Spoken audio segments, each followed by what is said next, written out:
Hello, hello, hello, and welcome, welcome, welcome. I am Lavella, and we are continuing our Let's Play Stardew Valley. Once again, I was just trying to get some things done. I wasn't planning on recording yet, and I've done some research, looking at wikis and fan sites and different things, and found out that Krobus, I think it's on Wednesdays, sells different fish. And all we need is an eel to finish the community center. And once we finish the community center, we can fix the boat that Willie has and go to Ginger Island and blah, blah, blah. It opens up a whole new thing. So I thought, well, I'm going to run down here to the sewer. I went fishing in the ocean, hoping to catch an eel. And I think it said it was in the ocean. Pretty sure. Maybe not. Maybe I'm in the wrong place now that I think about it. But anyway, I thought, well, I'm going to run down here and check on Krobus and see if maybe he has one for sale. And I dropped down in the sewer and it started a cutscene.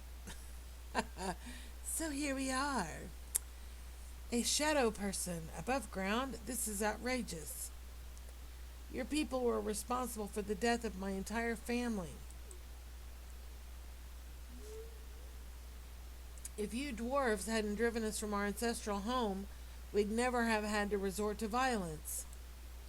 I'm sorry about your family. Sorry isn't going to cut it. Oh, they're going at it. There's some violence going on.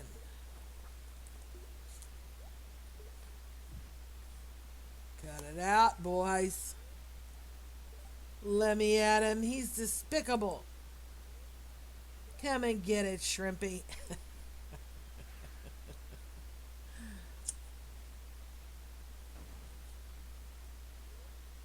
Silence, both of you. The elemental wars have long been finished. You have no reason to be fighting any longer. The two of you must make peace for the sake of the humans that live around you. Surely you can see that.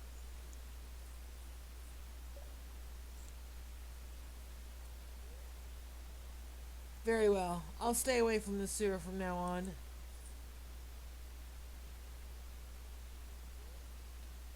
And I am truly sorry about the past, Dwarf. I have no personal gripe with you.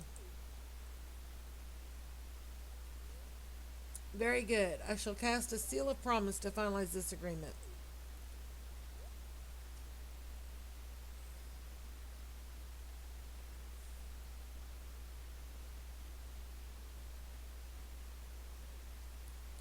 I guess I'm a witness. Alright, Krobus. I find things here and I sell them. Care to buy anything? Maybe. Shad. I don't want shad. I do want this though. That's 2 billion. Return scepter. The golden handle quivers with raw potential. Hold the scepter to the sky and return home at will. How nice would that be? Okay, so today he has shad, and that's not what I want. So, guess we'll go home. Another thing I found out, well, another thing I read, we're going to test it here in just a minute. I thought the purple truffles, or iridium truffles, whatever, would sell. I thought it would be more economical, more profitable to sell the purple truffles instead of worrying about making oil. But what I read said that the oil makes more money than just the truffles by themselves. So, we're going to do both. Where is it? Truffle oil. So I have 1 purple truffle and I have 4 truffle oil. We'll see what sells for the most. Let me go ahead and get the rest of my mayonnaise and my pickle stuff.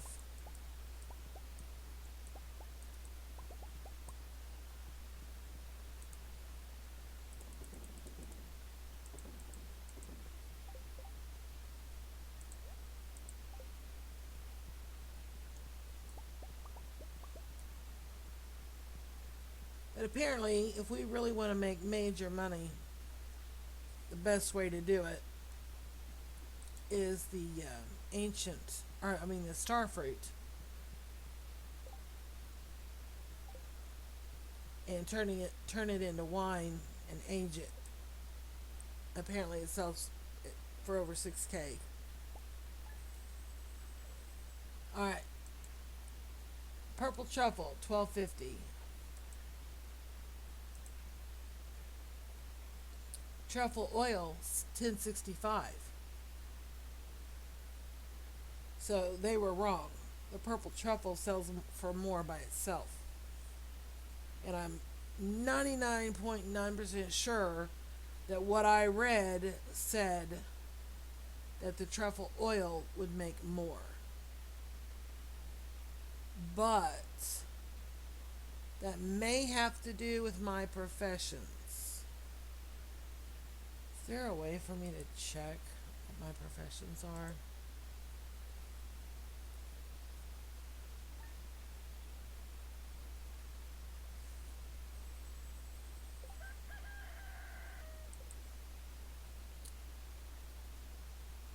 Rancher. Animal products were 20% more. Shepherd befriend barn animals quicker. Okay, that may be why. Because the truffles are an animal product. That may be why I'm making more from Rancher. Or someone else might have chosen artisan, miner, gatherer, chance for double harvest of foraged items. Oh, maybe that's why I get more truffles sometimes. Foraged items are always highest quality. So, highest quality foraged items plus 20% more on animal products. That's probably why I'm getting so much for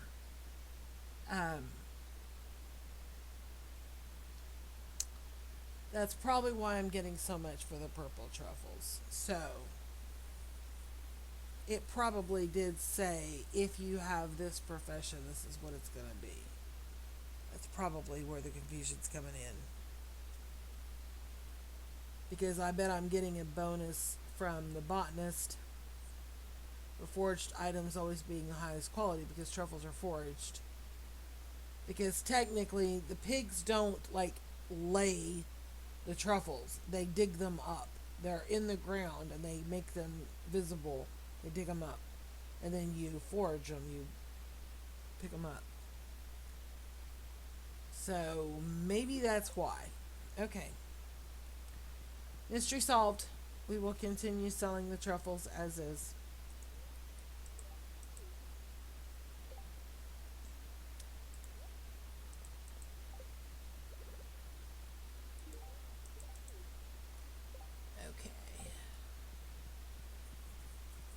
And from now on, the only wine I'm interested in aging is going to be the starfruit wine. The only thing we're going to age is going to be starfruit wine and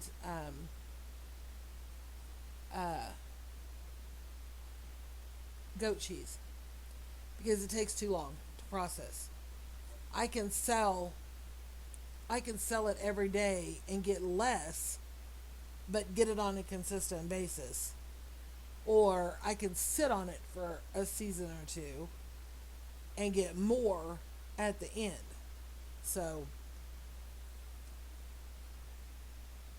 it's like getting interest on a savings account or something, I guess. I don't know.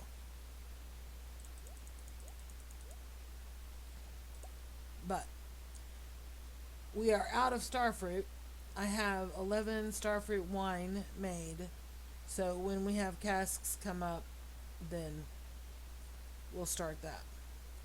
And it said that if you get desperate and you want to change out a cask, like say this one's already gold level, if I take an axe and pick up the cask, it'll go ahead and drop the product. I don't have to wait until it's purple or whatever. But we're not exactly hurting for cash, so I'm not stressing it right now. Okay. And like I said, I wasn't planning on recording quite yet, so you guys get to be here for the chores.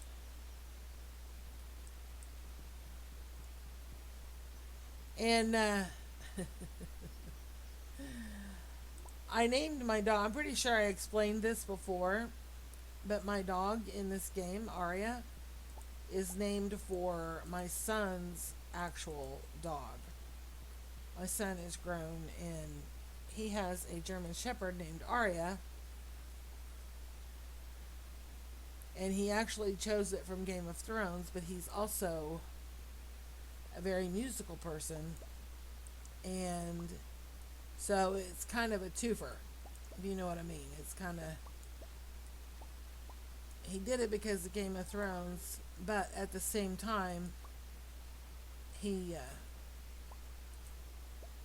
the term aria, that's like a solo, like in an opera or something, and so it's kind of okay. So Pierre's Prime Produce. Remember, we went ahead and turned them in, and then we harvested 2,500 gold for that.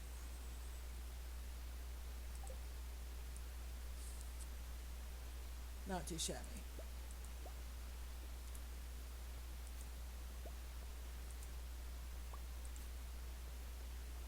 But anyway, oh, my inventory's full. Great. Can we get the hops? It's a different quality. Okay. Anyway, my son's dog. I always give him a hard time. I'm 54 years old at the time I'm recording this. And I always give my son a hard time that I'm ready to be a grandma. My sister and my brother both are younger than I am, and they have multiple grandchildren, and I have none. Now, the reality of the situation is my son doesn't need any children right now. He needs to live his life the way he wants to live his life, and he is doing that.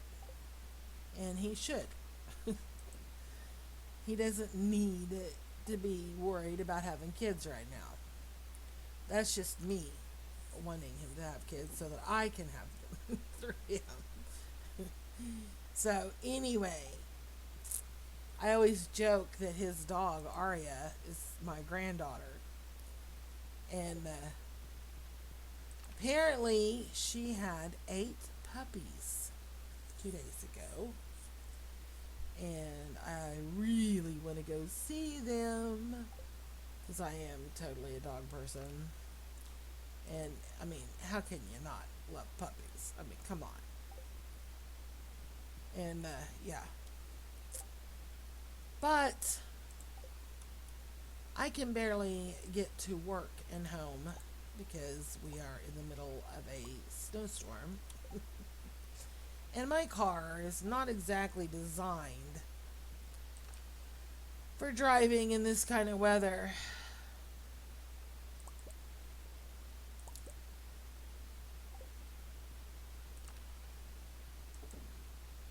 Okay.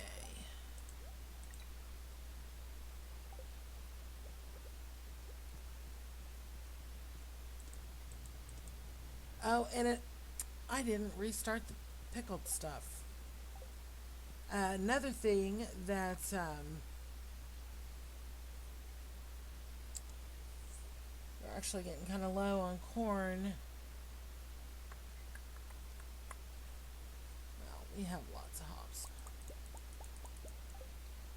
Pretty sure we can put that in the preserve jar. Yeah. Okay. What do we have left? It's taking up space in my inventory. That. and 4 milk. And we're just going to sell those as is.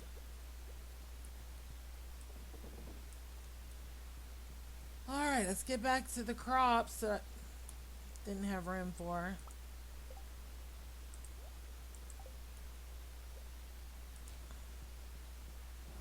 Trying to clean out my inventory so I have room for everything. Okay. But anyway, like I said, I live in Oklahoma, and we're not exactly known for snow. I mean, we have it on a regular basis. As far as, it's not unusual for us during the winter to have, storms where we get a lot of snow. But that being said, a lot of snow for us may not be a whole lot of anything for someone else who's, that's like a regular thing for them, and they're equipped for it. But my little car, if I stay on the main road, I don't do too bad.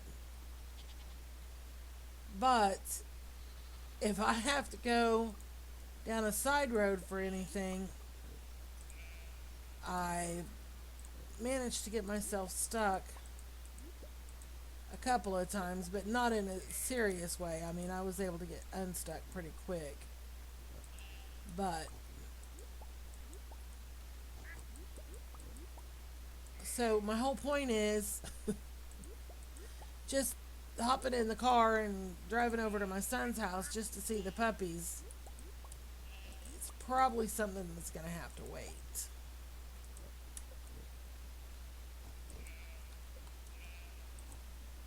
But I don't know if I'll be able to wait. The idea of a whole batch of puppies to play with is just pretty tempting. And I keep telling myself, well, I need to do laundry anyway. I live in an apartment. I have to take my laundry down to the laundromat. I don't have a washer and dryer in my house, in my apartment. He has one at his house. So, a lot of times, I'll just run over there, throw my laundry in the washer, and then he'll switch it out for me, and he'll say, hey, Mom, your laundry's done, and I'll go grab it. So, I'm trying to justify going to play with the puppies. But the roads are really bad. But I really want to see the puppies. He sent me a picture on my phone, and they're so cute. They're just little bitty black fur balls. The mama is a German Shepherd, and she has papers and everything. She's purebred. And we think the daddy is his roommate's dog, which is a papered husky. So, I'm imagining they're gonna be pretty beautiful. Because Max, the daddy, if he is the daddy, which he should be, because, I mean, they're in the same house, and they go outside together, and they're together all the time. So, there's a real strong possibility that he is the father of the pups. And he is beautiful. He's a husky with mostly white with black markings. Oh, he's beautiful. He's so beautiful.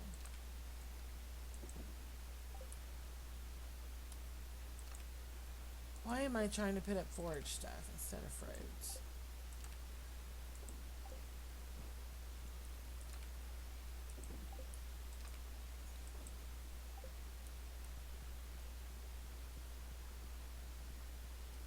Okay.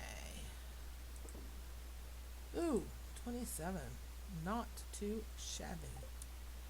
Oh, a duck. Alright. I really try to do most of these chores off camera, whether you believe me or not, because it seems like we've been doing a lot of them on camera. But I really do, if you pay attention to the days, I really do try to do most of these off camera. Because they're just so repetitive. And I realize this is supposed to be a let's play, like let us play this game together. But there are some things that are just so repetitive that I feel kind of bad for recording them.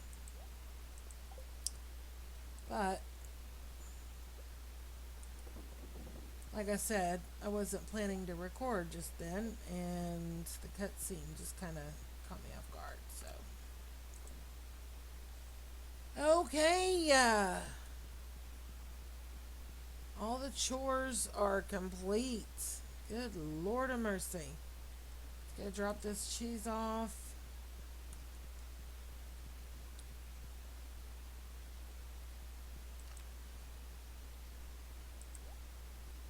All right.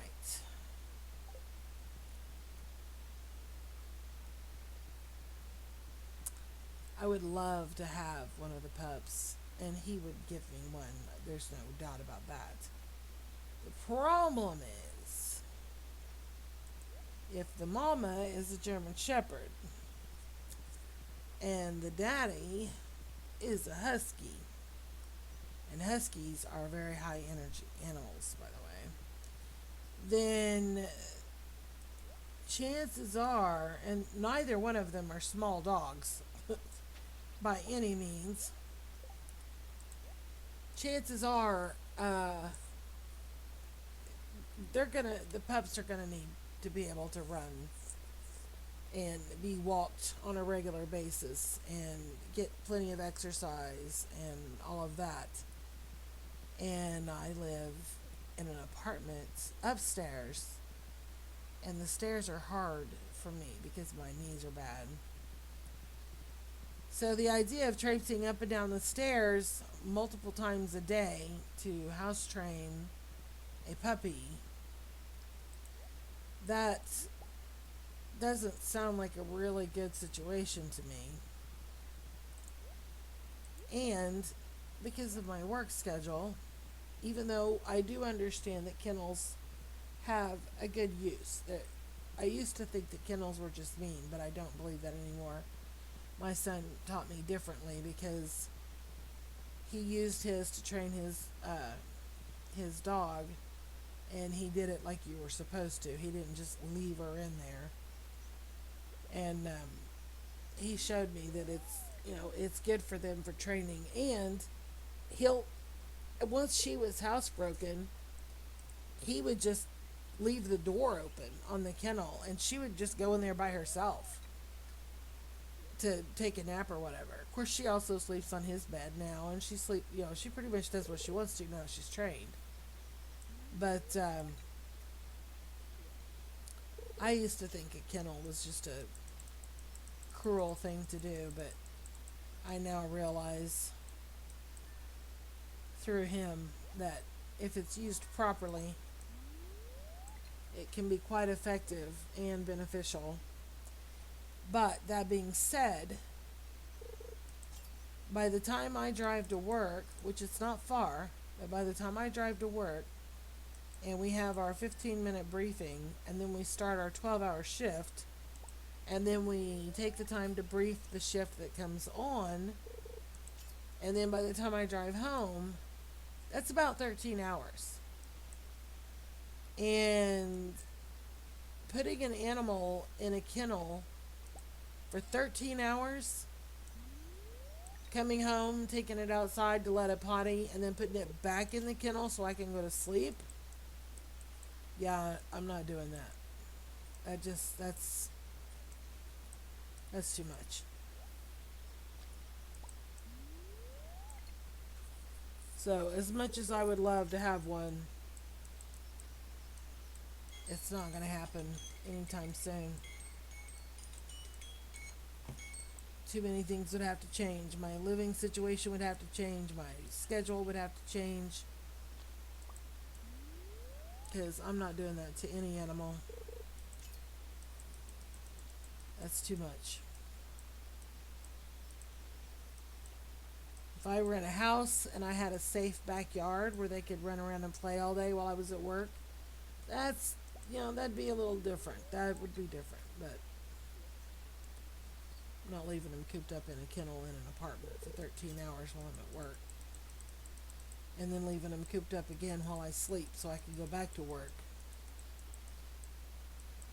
That's not going to happen. It's not good. It's not good for the puppy. Not good. Oh, I would really love to catch an eel. I may be in the wrong season, actually.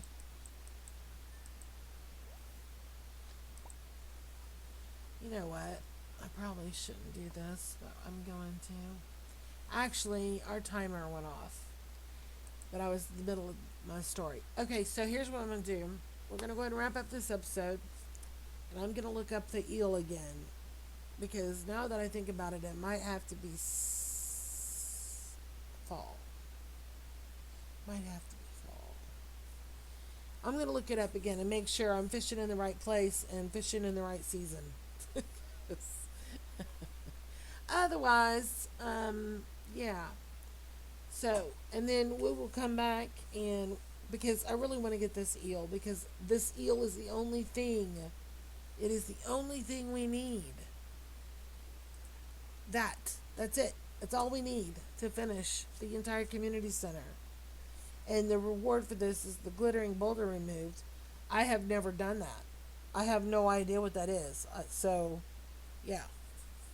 I'm really anxious to get this done.